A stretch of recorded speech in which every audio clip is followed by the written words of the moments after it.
Ya he hablado de cierto paralelismo antitético. El paralelismo se ve en que están dirigidas a unos objetivos muy claros por ambos lados. Lo antitético y complementario que he dicho paradójicamente es que una tiene una formación interesantísima, pero lo ha hecho en universidades españolas, mientras que la profesora González Blanco lo ha hecho a caballo entre universidades españolas y universidades extranjeras, que le da unido a su doble formación de filología clásica y de filología hispánica, la erige, a mi juicio, en una persona idónea para estudiar la literatura medieval desde el punto comparatista que quiere hacer en relación a la literatura medieval con las literaturas romances. Y una prueba de ello es su espléndida tesis doctoral erigida al libro La cuaderna vía en su marco panrománico. El propio título nos está indicando un aspecto comparatista que difícilmente se puede adquirir si no se tiene conocimientos bastante considerables de la literatura latina. Sin más, cedo la palabra a la profesora González Blanco. Muchas gracias, Antonio, por tus generosas palabras. Hoy, en primer lugar tengo que decir que efectivamente soy medievalista, me dedico a la investigación en literatura medieval, pero hoy he elegido traer aquí una perspectiva nueva que creo que puede ser, o de hecho es de gran utilidad para las futuras investigaciones en filología y en el hispanismo concretamente. Bien, si hasta hace unos años se hablaba de la crisis de las humanidades, hoy en día se está poniendo ya en tela de juicio esto de qué es la crisis de las humanidades. Las humanidades ya no están en crisis. Quizás es una buena noticia dentro de que todo está en crisis el venir a decir que las humanidades ya no lo están. Pero sí que es cierto que empezamos a observar una especie de resurgimiento en el sector. De hecho, traigo aquí una imagen del último informe de la Academia Americana de Artes y Ciencias, que dice que las humanidades han resurgido, que necesitan un nuevo enfoque y que tienen que entenderse en el resto de las ciencias y aplicarse al conocimiento del mundo. Esto, que parece pues simplemente un párrafo obvio o que puede resultar evidente, ha supuesto una revolución muy grande en el mundo americano y en el mundo europeo de las academias y de las instituciones. De hecho, después la Universidad de Harvard ha publicado un informe en el que justifica la importancia de las humanidades y de los estudios transversales a través de estas disciplinas. Aquí nos están llegando ecos, pero como les digo, el fenómeno, si miran un poco en Internet, ha tenido bastantes ecos. A raíz de esto, y en paralelo también, surgen nuevos proyectos de estudio de las humanidades, quizá desde un punto más interdisciplinar, más transversal, como el proyecto que les he puesto aquí de las New Humanities. Es un proyecto italiano que trata de estudiar la influencia de las humanidades en otras disciplinas. ¿En qué pueden ayudar las humanidades a un médico, a un filósofo, a un científico, a un ingeniero? Pues este tipo de cosas. Pero es un proyecto que actualmente está teniendo también bastante impacto en la sociedad italiana. Sin embargo, lo que vengo a decir aquí fundamentalmente es que las humanidades sí están teniendo mucho más impacto, pero ahora mismo se están concibiendo de una forma distinta. Ahora mismo las humanidades son digitales, se habla de humanidades digitales. Pero, ¿qué son las humanidades digitales? Es una etiqueta que nos suena a todos mucho, pero es quizás demasiado vaga, poco concreta o abarca muchas cosas, porque si ven aquí en este gráfico que he sacado de un informe del DARIA, que es una infraestructura europea de investigación entre humanidades y tecnologías, pues las humanidades digitales se situarían en el medio de una serie de disciplinas en las que se incluyen arqueología, historia, literatura, lengua, filosofía, informática y arqueología. Bien, como bien hemos podido observar en los últimos años, todo ha cambiado en nuestro entorno. Cambian los hábitos de lectura, cambian los soportes, cambian los formatos, cambia la versatilidad. Ha cambiado también nuestra forma de comunicación. Todo se basa en la red, el intercambio, la información inmediata, la forma de leer el periódico, en fin. No voy a insistir en esto porque son realidades a las que todos ya estamos acostumbrados. Hemos pasado de hablar de Web 1.0 a Web 2.0 y ahora estamos entrando en el concepto de Web 3.0. Para quien no esté familiarizado con esta terminología, hablamos de Web 2.0 cuando nos referimos a la web de intercambio en que todo el mundo participa y se intercambian opiniones, y cuando hablamos de Web 3.0 se refiere ya al concepto más semántico de la web de búsquedas orientadas.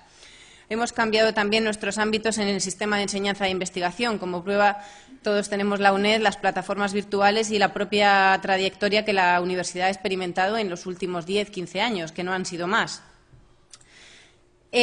Nos movemos en un mundo en que todos los datos se encuentran enlazados, unos llevan a otros, cada vez hay más cosas que entran dentro de esta red y lo primero que hacemos todos es entrar en Google y buscar una serie de cosas que nos llevan a otras cosas para encontrar otra serie de cosas más. Esto es un modelo que forma ahora un poco parte de la estrategia del diseño actual por el que se van orientando la red. Sin embargo, a lo que me interesaba llegar es al punto de dónde está la filología dentro de este mundo y dentro de este campo de las humanidades digitales. Bien, esto no es nuevo. Esto aplicado a la filología comienza en 1949, nada menos, con la elaboración del Indis Thomisticus por parte de Roberto Busa, que consistió en una serie de concordancias sobre la obra de Santo Tomás de Aquino, concordancias en las que participó la empresa de IBM como plataforma tecnológica para realizar este tipo de investigación. Esto en aquella época obviamente era una innovación tremenda, pero desde aquí se han ido desarrollando una serie de proyectos e investigaciones que han llegado hasta el punto en que todos tenemos y de lo que se ha ido viendo en este seminario, como la Biblioteca Virtual Cervantes, Archive y todos los recursos que se han ido mostrando a lo largo de todas las intervenciones y que ustedes ya conocen. ¿Qué supone esto de las humanidades digitales aplicado a la filología? En primer lugar, supone un campo interdisciplinar en el que intervienen un poco las ciencias y las letras. Se mezcla todo el tema de la informática y el uso de las tecnologías en nuestra investigación tradicional. Y es una fusión o una simbiosis que no se puede separar. Nosotros como filólogos ya no podemos ignorar que vivimos en un mundo de bases de datos, de digitalización, de archivos y de recursos que son útiles para nuestra investigación y que a la vez también dependen de nuestro trabajo para poder realizarse. Por otro lado, uno de los aspectos que son muy importantes en este sentido es el trabajo en equipo. Como ya se ha comentado también por parte de mis compañeros, este tipo de investigaciones y de trabajos no se puede acometer en solitario. Antes uno hacía una edición de textos, cogía 3 manuscritos, hacía una colata y podía hacer un libro, mientras que si uno quiere hacer una biblioteca virtual o cosas de este tipo, necesita la colaboración de mucha gente y muchos investigadores. Por eso también las estructuras de los equipos de investigación están cambiando últimamente. El enfrentamiento con esta nueva realidad supone una mentalidad bastante abierta e innovadora que se aleja del concepto tradicional de la filología como investigación dentro de una biblioteca en solitario y en un entorno cerrado con una serie de manuscritos y de ordenadores. Ahora mismo se propone el acceso abierto como sistema de publicación. De hecho, la semana pasada, justo ayer, se cerró la Open Access Week, que he puesto aquí el icono. Si miran un poquito en Internet, era un poco la celebración de la Semana del Acceso Abierto, tanto en publicaciones como en todo.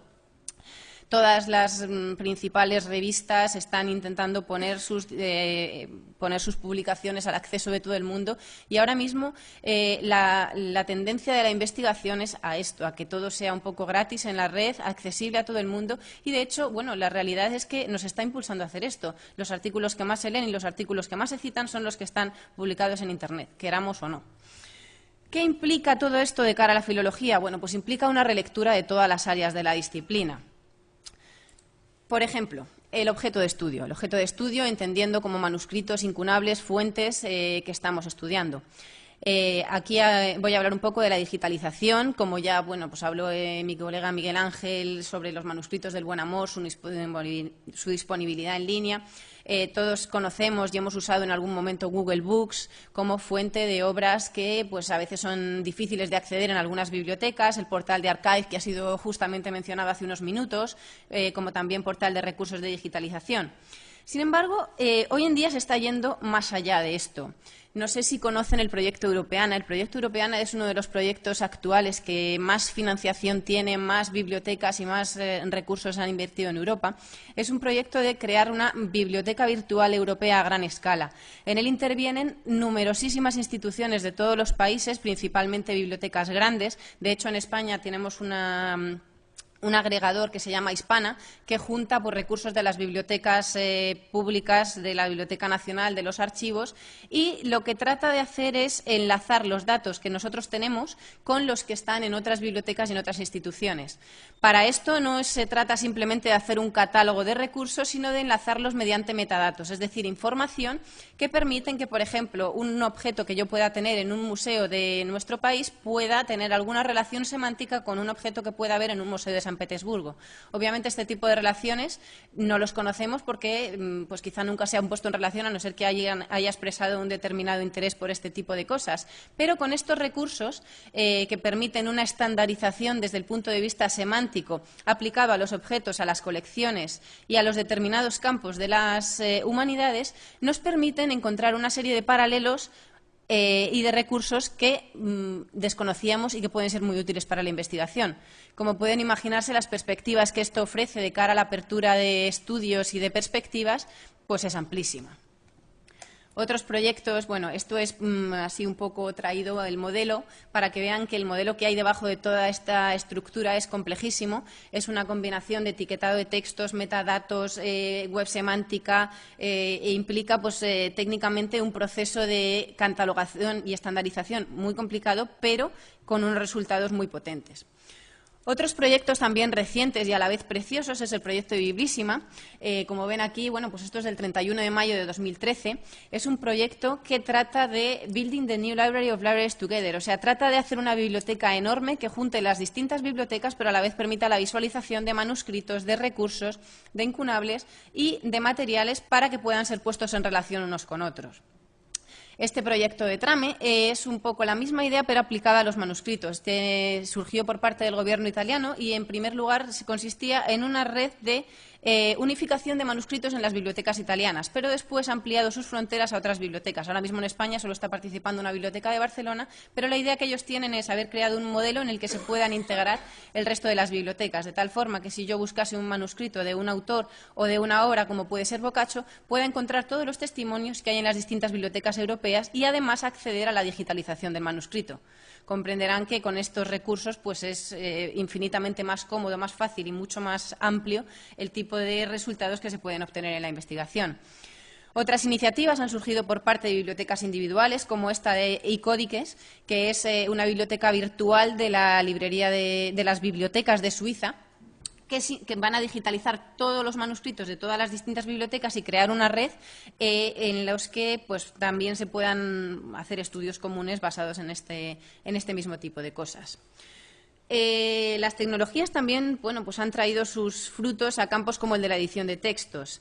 Se está procediendo a una transformación del modelo conceptual de análisis que presenta múltiples posibilidades de edición. Antes teníamos que ir pues, con los errores de cada manuscrito uno a uno, trazar un esquema, hacer este tipo de estructura de árbol, y ahora se nos están ofreciendo unas herramientas que nos permiten considerar individualmente pues, cada uno de los errores de los manuscritos y ir cambiando el esquema conforme vamos incluyendo variantes y encontrándolas. Cosa que ahora, para hacer una edición, bueno, pues una vez uno había elegido un esquema, era un poco el camino marcado hasta el final. Mientras que ahora las posibilidades, las variaciones, las distintas opciones de la edición electrónica están abriendo nuevas vías de planteamiento de los resultados y, sobre todo, con las ventajas de que uno puede cambiar sus decisiones y añadir nueva información en todo momento.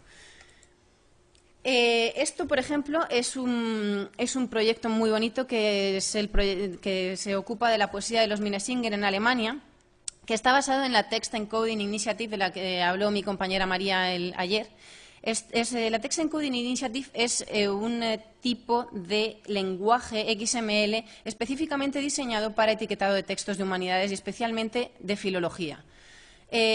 Consiste en aplicar una serie de etiquetas casi a modo de glosas que el editor iría, pues como si dijéramos, poniendo a mano sobre el propio texto. Esto es una nota, esto es un tachón, pero que permite la posibilidad de incluirlas dentro del mismo texto. Esto es una ventaja enorme porque a la hora, por ejemplo, de decir aquí hay una abreviatura, puedo luego elegir si quiero mostrarla o no y puedo hacer distintas posibilidades de edición. De hecho, una de las cosas que les quería mostrar es cómo funciona esta propia página en funcionamiento. Por ejemplo, aquí tienen pues, la propia edición con una copia del manuscrito que se puede ir mirando sobre la marcha y, a su vez, permite pues, añadir o quitar las abreviaturas. ¿Ven la diferencia? Sobre el propio texto, añadir las vocales largas o breves, añadir la propia grafía, normalizar la escritura, añadir notas, señalar las añadiduras del editor. Entonces, bueno, pues son unas posibilidades enormes a la hora de, sobre todo, enfrentarse al estudio de un texto. Bien. Otra de las cosas que se está haciendo bastante es un poco crear herramientas para la visualización de resultados. Mientras que hasta hace relativamente poco tiempo la publicación de artículos y de monografías era un poco la única posibilidad de difundir resultados a la comunidad científica, ahora mismo se están explorando otras técnicas y otras opciones para mostrar este tipo de resultados. Esto, por ejemplo, es el Atlas de la imprenta temprana, creado por la Universidad de Iowa, que bueno, pues presenta una serie de recursos sobre las ediciones por fecha, por lugar, por molinos de papel. A ver si. Bueno. Y tiene aquí pues la posibilidad de animar todo este tipo de recursos en el tiempo. A ver si sale. Bueno.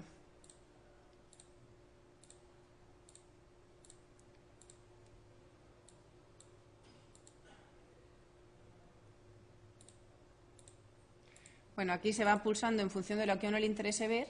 Conforme se pulsa, pues va pasando el cursor en función del tiempo y van saliendo en el mapa. Entonces es bastante bonito porque permite hacerse a la idea visualmente de dónde están las principales imprentas a lo largo de toda esta época en Europa, en función de los años donde se van moviendo los centros. Entonces visualmente es muy interesante y también es muy sugerente. Y además tenemos unos enlaces al catálogo de incunables de la Biblioteca Británica, que también a la vez permite acceder a cada uno de los ejemplares impresos en los distintos lugares, si cada uno tiene interés en un determinado tipo de recurso. Bien. Esto podría estar hablando muchísimo tiempo porque no solamente se refiere a esto, sino a otras áreas de la filología. Los avances que se están haciendo, por ejemplo, en lexicografía con los diccionarios, que permiten hacer búsquedas conjuntas entre distintos diccionarios. En Francia, en diccionarios de la Edad Media, se está haciendo un trabajo inmenso que además integra los diccionarios medievales digitales con los propios corpora de textos. En Italia, lo mismo digo de la ópera del vocabulario italiano, que se está enlazando con los diccionarios. Hay unos procedimientos de lematización, de tratamiento de corpus, que están también enlazados con esto de la Text Encoding Initiative, tremendo.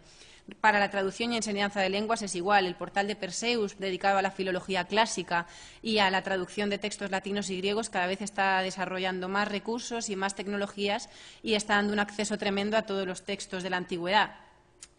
Las bases de datos son otro de los caballos de batalla de toda esta tecnología, porque tenemos pues tanto bibliográficas para la clasificación de bibliografía específica, general, por áreas, por temas, que permite además realizar búsquedas enfocadas en lo que uno está buscando y facilita enormemente la investigación, permiten la ordenación de colecciones y permiten un acceso que antes pues era mucho más difícil de conseguir. Incluso el propio portal de la UNED, cuando entra uno en la biblioteca, tiene ya esto del INCEO, que es un metabuscador que busca a través de distintos recursos y bases de datos. Esto supone además un distinto enfoque del propio proceso de lectura. Ahora mismo uno ya no va a un mismo documento como iba antes, es decir, la posibilidad de poder trabajar sobre el propio texto, etiquetarlo y darle un tratamiento digital hace que lo leamos de distinta manera. Incluso se están haciendo estudios sobre los distintos patrones que tiene el investigador al acercarse a un texto digital. Y, por otro lado, también dentro de la filología se está trabajando en el diseño de herramientas como sistemas de etiquetado de textos colaborativo. Es decir, esto de la Text Encoding Initiative no lo han inventado informáticos, lo han inventado filólogos. ¿Por qué? Porque yo como filólogo tengo que decir a la hora de editar un texto digital qué etiqueta quiero poner. Si para mí importa un tachado, una abreviatura y una glosa, y eso un informático jamás me lo va a decir. Eso lo tenemos que decir nosotros. Entonces, bueno, mi principal interés aquí era decir, obviamente, la importancia en todo esto, aunque la tecnología haya tenido un gran peso, radica en nuestra labor. Es decir, aquí tenemos un papel importantísimo en que todo está por hacer. Ahora mismo pues, se ha hablado durante todo este congreso pues, de ediciones, de obras, de cosas digitales, pero si nos damos cuenta de todo lo que hay hecho y todo lo que queda por hacer, es mucho más lo que queda por hacer que lo que hay hecho. Y el problema es que nos necesitan. Es decir, nuestra labor ahora mismo es llenar todos esos huecos, porque por mucho que las tecnologías estén ahí, falta un poco la parte complementaria que es nuestra sabiduría para poder llenarlas. El problema es que aquí hay un hueco enorme entre toda la tradición que tiene nuestra propia disciplina y la tecnología que ha evolucionado por su propio lado. Quizás ahora mismo lo que necesitamos es un poco intentar encontrar el punto complementario en el que nosotros adquiramos una formación tecnológica básica, por lo menos para tener el conocimiento de esas herramientas que nos pueden ser útiles para hacer determinadas cosas. El problema es que todavía esa formación aplicada al campo de las humanidades en este país no es muy frecuente y no es muy usual. Parte un poco del, bueno, pues que cada uno se forme en lo que pueda, que vaya a otros campos a adquirir determinadas tecnologías, pero bueno, pues yo creo y voy a intentar impulsar que todos trabajemos para que esta brecha tan enorme que hay entre tecnologías y humanidades cada vez sea más cercana. ¿Por qué?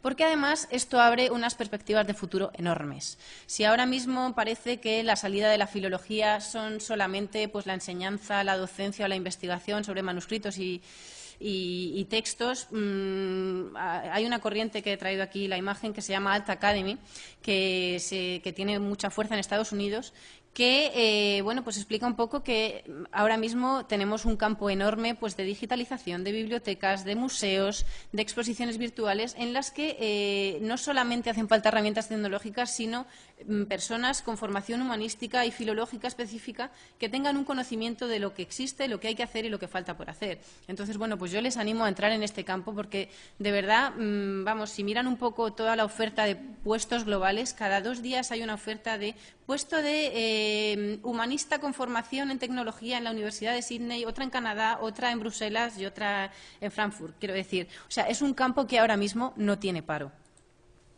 Y por último, quería hablar brevemente de un proyecto que en este sentido se está desarrollando en nuestro departamento, que es la elaboración de un repertorio métrico digital de poesía medieval castellana. ¿Por qué esto? Bueno, pues porque contar todo esto así en plan bonito no tiene ningún sentido si no vemos que esto lo estamos aplicando también nosotros y lo estamos aplicando aquí en la UNED. Este proyecto es un proyecto relativamente joven, llevamos 2 años trabajando en él y lo que queremos crear es una especie de buscador en el que se encuentre pues, nuestra poesía medieval española a la que podamos acceder mediante un formulario que busquemos por título, incipit, autor, relaciones con otras bases de datos, pero sobre todo por métrica, por esquemas métricos y remáticos. El resultado de la búsqueda nos dará una ficha en el que yo, si le meto, por ejemplo, dime cuántos poemas en octosílabos con esquema A, B, B, A, pues tengamos una serie de resultados del panorama que ofrece la poesía medieval española. ¿Para qué sirve esto? Pues, por ejemplo, el profesor Lorente ha hablado de mi tesis doctoral. Si yo, cuando hice esta tesis, hubiera tenido una base de datos que me hubiera permitido buscar los dodecasílabos que había en francés, en italiano y en latín durante los siglos XIII y XIV, habría ahorrado meses y meses de búsqueda en libros, revistas y recursos que no son tan fácilmente accesibles. Este tipo de herramientas son muy útiles para esas cosas, para conocer a un golpe de vista toda la literatura, para tener sistematizado un corpus que ahora mismo es totalmente heterogéneo, que conocemos así un poco pues cada uno en su área, pero esto permite unas posibilidades mucho mayores, con un enfoque mucho más amplio y con unas perspectivas sobre todo interdisciplinares e interliterarias, o sea, por ejemplo, para hacer comparaciones entre poesía española y poesía italiana enormes. Nuestro proyecto está basado en una estructura de una base de datos en los que, bueno, pues la principal parte es la obra completa. Tenemos todas las obras completas registradas y dentro de estas obras pues registramos como los distintos poemas, entendiendo poema como variedad métrica que hay dentro de cada uno de los textos. Por ejemplo, el libro de Buen Amor, considerado como obra completa, tendría dentro de sí 8 tipos de poema distintos porque recoge distintas variantes métricas dentro de la propia obra. Entonces, ¿qué hacemos nosotros? Bueno, pues tenemos una serie de tablas en los que introducimos, en primer lugar, esta es la tabla llamada principal, donde metemos todos los datos de la obra, el título, el autor, los manuscritos en los que se conserva, las ediciones, la fecha de composición, el número de versos y el número de estrofas, y luego, dentro de cada obra, recogemos cada una de las variedades métricas por su primer verso, número de versos, estrofas, las fórmulas métricas y remáticas, y un campo de código etiquetado TEI, del que habló ayer María, en el que utilizamos un módulo específico para etiquetado del verso. ¿Qué quiere decir esto? Bueno, así puesto un poco en color para que lo veamos, aunque en principio puede asustar, es muy sencillo. Aquí lo que estamos añadiendo es sobre el propio texto unas etiquetas en las que decimos que LG indica que aquí hay una estrofa, que es un cuarteto, que tiene rima consonante, esquema métrico 11-11-11 y rima AB-AB. Entonces, bueno, pues vamos marcando sobre el propio texto la fórmula métrica de forma que esto sea recuperable cuando alguien lo busque. Cuando alguien busque por AB-AB, yo le voy a dar esta estrofa. Entonces, va a ser muy útil porque además le voy a decir esto está en estos versos del poema. ¿Qué vamos a hacer con esto? Bueno, pues no solamente crear un repertorio métrico digital de poesía medieval castellana, sino integrar este repertorio en un mega repertorio europeo, que es un proyecto en el que se está trabajando para integrar los repertorios que existen entre la poesía gallega, la poesía italiana, la poesía francesa y la poesía húngara. De momento, más otros repertorios que también están trabajando en ello. Como se podrán imaginar, es un proyecto muy complejo que está ahora mismo empezando, pero con unas perspectivas muy grandes, sobre todo porque las herramientas tecnológicas para hacer esto las tenemos. Pero el problema es que ahora nos faltan las herramientas filológicas, es decir, personas que trabajen en esto, personas que colaboren y muchas ganas de ponerse a analizar los poemas y a etiquetarlos desde un punto de vista analítico y sistemático. Con todo esto, bueno, pues les digo que si tienen interés en participar en nuestro proyecto del repertorio métrico medieval castellano, tenemos una web en la que hemos puesto una contraseña y un usuario para todos aquellos que quieran colaborar, pues simplemente con escribirnos les damos acceso y pueden acceder a los textos, ver cómo trabajamos, tienen una serie de instrucciones para rellenar aquí pues cómo ponemos los poemas, la bibliografía, los manuscritos, los textos, las estrofas. Y, bueno, pues que son bienvenidos si les interesa el tema, les interesan determinadas obras o quieren hacer algún estudio, pues a participar en nuestra base de datos, porque ya les digo que esto es un trabajo que se hace entre todos. Obviamente la poesía medieval castellana es enorme y entre 2 o 3 personas no lo vamos a hacer. Así que, bueno, pues les invito a participar si les apetece y a contribuir con sus sugerencias y con su experiencia, porque, como digo, aquí somos casi enanos a hombros de gigantes. Así que muchas gracias.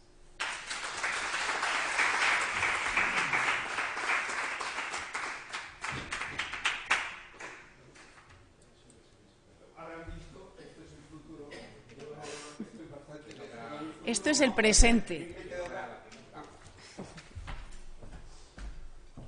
Me he quedado asombrado, no sé si ustedes también, porque efectivamente lo que no sabe uno es hasta dónde se puede llegar con esto. Es verdad que luego hay que concretar todo eso en el trabajo serio a la hora de ahora, todo esto, que es lo que da de sí, es decir, ¿qué saco de ello, no? Pero me parece asombroso. Así es que, sin más, les cedo la palabra y pregunten lo que les parezca pertinente. Sí, profesor Domínguez Caparrós. Sí, ya va para allá. Bueno, enhorabuena, profesora González Blanco, por la exposición que nos ha hecho. Yo simplemente voy a subrayar algo que ella también lo ha dicho, pero que quiero subrayarlo desde mi falta de preparación tecnológica, ¿no? Y es subrayar lo esencial de la formación filológica.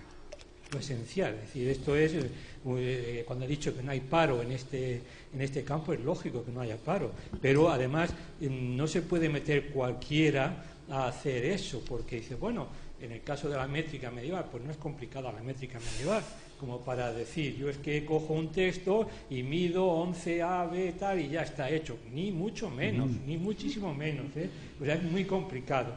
¿Y esto qué quiere decir? Pues que nosotros, es decir, la formación filológica, desde la más tradicional, es decir, eso hay que incorporarlo y eso va a enriquecer muchísimo y va a ser útil, porque si no, de otra manera, lo que será es llevar al error, lógicamente. Es decir, si uno no tiene formación filológica y dice, bueno, voy a poner aquí este texto, mídelo, pum, pum, pum, pues parece que tal, y rápidamente, como se hacen, parece que hay que hacer las cosas, ¿no? Pues vamos a adelantar. No.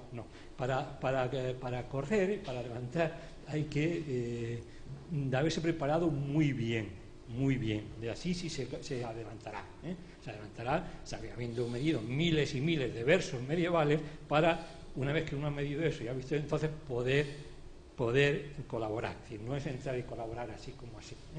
Yo creo que, en fin, la gran lección efectivamente es el futuro, es maravilloso, porque esas ediciones, esos textos, esa disposición, esos instrumentos, ese trabajo que hubiera ahorrado en su tesis, todo eso es verdad, y hay que prepararse tecnológicamente también, no solamente filológicamente, sino tecnológicamente también, para poder avanzar muchísimo y estar presente en este mundo, ¿no? Este mundo nuevo, ¿no? Tan interesante, tan enriquecedor, por otra parte, porque ya desde el gusto mismo del filólogo, cuando uno entra en estas páginas y ve estas cosas, pues si a uno le gusta la filología, no puede por lo menos que quedar admirado y disfrutar de todo eso y ver, pues qué bien, cómo avanzo, cómo voy conociendo más. Efectivamente se va conociendo más, pero desde una base también, no olvidemos nunca esa base imprescindible y fundamental, que los cimientos están ahí. No solamente quería subrayar esto, no tengo ninguna pregunta. Sé que es porque sé además que el proyecto de repertorio va muy bien, es interesantísimo, y felicito también a la profesora González Blanco porque ella está representando a toda la importantísima literatura española medieval ahí, en ese proyecto. Nada. Muchas gracias. Muchas gracias. Doctor Gutiérrez Carbajo. Sí, brevísimamente, expresarle mi felicitación porque ha sido abrumador, desde luego. He estado tomando muchísimos datos y ya lo veré con más detenimiento. Me ha sorprendido en el mapa que ha presentado de la Universidad de Iowa que la escasa presencia de los puntos aparecían muchísimos en determinados lugares de Francia, de Europa, pero de España, o lo que llaman ahora el Estado español, solamente veía en Cataluña. ¿Es así la situación? Vamos a ver, el problema de todo esto es ese precisamente. O sea, a mí me da muchísima rabia cuando salgo por ahí y veo que en el proyecto de manuscritos italianos, por ejemplo, que he traído aquí, hay una biblioteca española. Es decir, de cara al resto del mundo muchas veces parece que nosotros no tenemos nada. Y no es que no tengamos nada, es que no hemos sabido difundirlo, venderlo y subirnos al carro. Es decir, o sea, mi propuesta aquí hoy es un poco un llamamiento a vamos a poner de relieve todo lo que tenemos y todo lo que hemos estado haciendo durante todo este tiempo. Porque la realidad es que España está muy atrasada en este campo. O sea, si miramos lo que se está haciendo en el resto de Europa, esta red de infraestructuras que les he enseñado, por ejemplo, Daria, España no está. O sea, hemos estado fuera de los proyectos europeos, internacionales, relativos a humanidades y tecnologías durante mucho tiempo. Entonces, bueno, mi propuesta es simplemente hacer un llamamiento a tenemos recursos de sobra, materiales, gente bien formada y todo lo necesario para entrar dentro de toda esta historia. Entonces, bueno, pues es un poco el animarles, sobre todo pues, a que nuestros alumnos y toda la gente que se ha acercado aquí tome un poco el relevo, porque es que queda muchísimo por hacer y hay que justificar un poco todo el trabajo que estamos haciendo y darle difusión, sobre todo a nivel internacional. El profesor Romera. Después. Bueno, bien. Profesor Romera, en orden. Era. Simplemente era una anotación que a lo mejor en todos estos países como Italia, Francia, hay un gobierno que está invirtiendo en que haya filólogos que se pongan a trabajar en medir poemas medievales, en subirlo todo a una base de datos.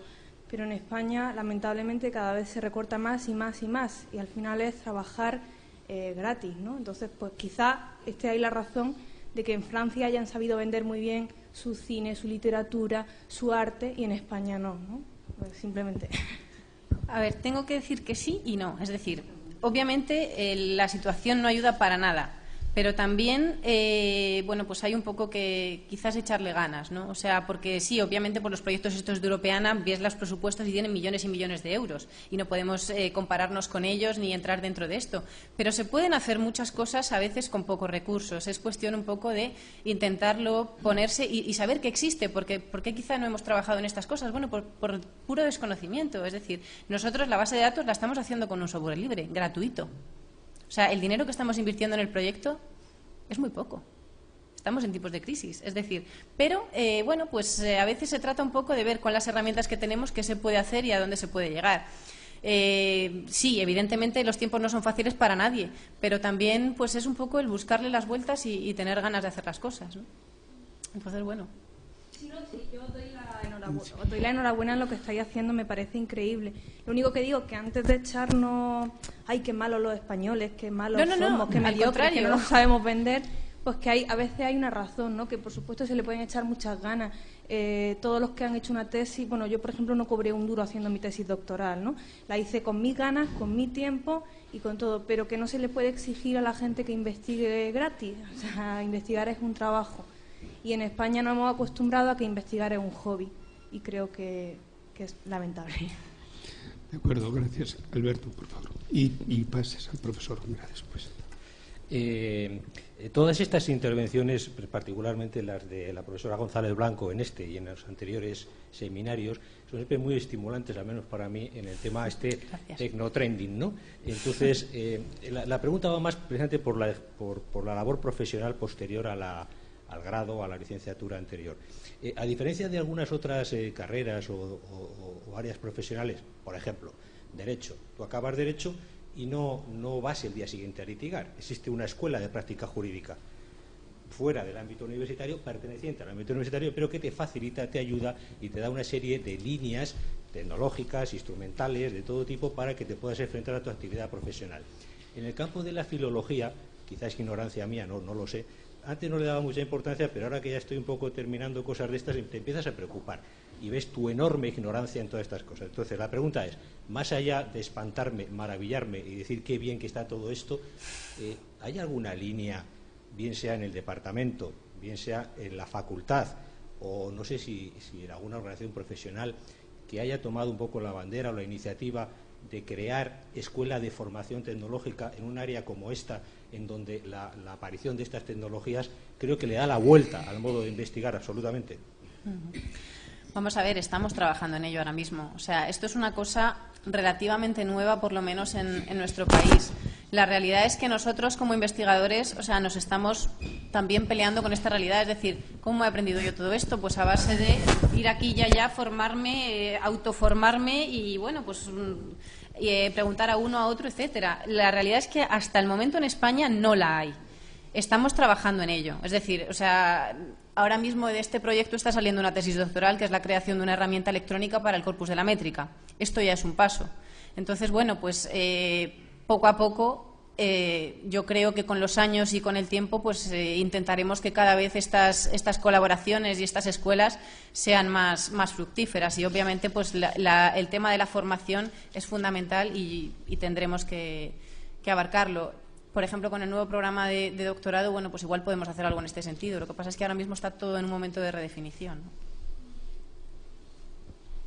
Bueno, José Romera, además de felicitar a Elena por esa estupendísima exposición, de animar sobre todo a los estudiantes que seguir un sendero, y ver cómo a veces se trabaja uno titánicamente individualmente, en este caso con un grupo pequeño. Hay otra salida, que son las asociaciones, los grupos de trabajo, ya no solamente de una universidad, de un departamento, sino la asociación ya tanto española como europea o, digamos, más global. Y como sé que ya hay en gestación una asociación de humanidades digitales, sí, no, pues ya existe, o sea, no está en gestación. Existe la Asociación de Humanidades Digitales. Por eso lo que yo Hispánicas. quería es que, si es posible, brevemente nos informaras de esta asociación. Sí, era una de las cosas de las que tenía también en el tintero, pero bien, sí, la Asociación de Humanidades Digitales Hispánicas se creó oficialmente en julio de 2000, bueno, el primer congreso se celebró en julio de 2013, o sea, hace nada. Esto es un proyecto que ya lleva todo el año pasado, se estuvo trabajando muy intensamente en varias reuniones para la creación de esta asociación y la realidad es que ya existe y ha tenido su primer encuentro. El próximo congreso será en 2015 en la UNED. Entonces, bueno, pues les invito a todos a participar porque a raíz de este congreso pues también esperamos poder ofrecer unas herramientas, una formación y una serie de talleres que acompañen a todo esto. ¿Qué objetivo tiene esta asociación? Pues precisamente agrupar a todos los investigadores españoles o en lengua española, que también el tema es que es mucho más amplio, porque claro, el tema también de esto de las humanidades digitales es que hasta ahora ha sido un mercado angloparlante casi en exclusividad.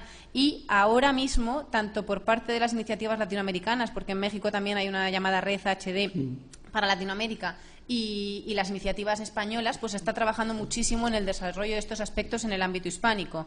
Entonces, bueno, pues yo les animo a que echen un vistazo. La página de la asociación es humanidadesdigitales.org y ahí tienen información sobre todas las actividades que se están haciendo por parte de la asociación. Hay una lista de correo a la que se pueden suscribir para recibir información y ahí pueden estar un poco al tanto sobre todo de lo que se está haciendo y de los proyectos que hay y un poco las actividades en este sentido. Y obviamente sí, quizás sea el punto más interesante para estar informado de toda esta actividad pues, que se está ahora mismo llevando a cabo. Por su parte también está la Asociación de Humanidades Digitales Europea, que se llama European Association for Digital Humanities, EADH. Yo estoy metida en el comité directivo de dicha asociación. Entonces, bueno, pues sí que es una gozada porque tengo información de primera mano de todo lo que se está creando. Esta mañana mismamente estaba mandando correos sobre la creación de una asociación de centros de humanidades digitales, las perspectivas y todo este tipo de cosas, ¿no? Entonces, lo bonito de este campo, que a mí me parece además una cosa bastante prometedora, es que se está haciendo todo sobre la marcha y estamos asistiendo a cosas que, pues este proyecto de Vibrísima hace 2 años no existía. Entonces, bueno, pues también nosotros podemos intervenir directamente en lo que es el proceso de toda esta innovación. Por eso digo que yo soy muy entusiasta con esto, vamos, pero eso probablemente se nota, pero les animo también a ustedes a que lo sean, porque es que tenemos un campo enorme y, como decía el profesor Caparrós, es que somos nosotros los que tenemos algo que decir aquí, no son los informáticos, no son los tecnólogos, somos nosotros los que tenemos ese conocimiento, y ese conocimiento no son herramientas tecnológicas, son conocimientos filológicos que los tenemos aquí y los tenemos que usar. Entonces, bueno, pues les animo. Totalmente de acuerdo.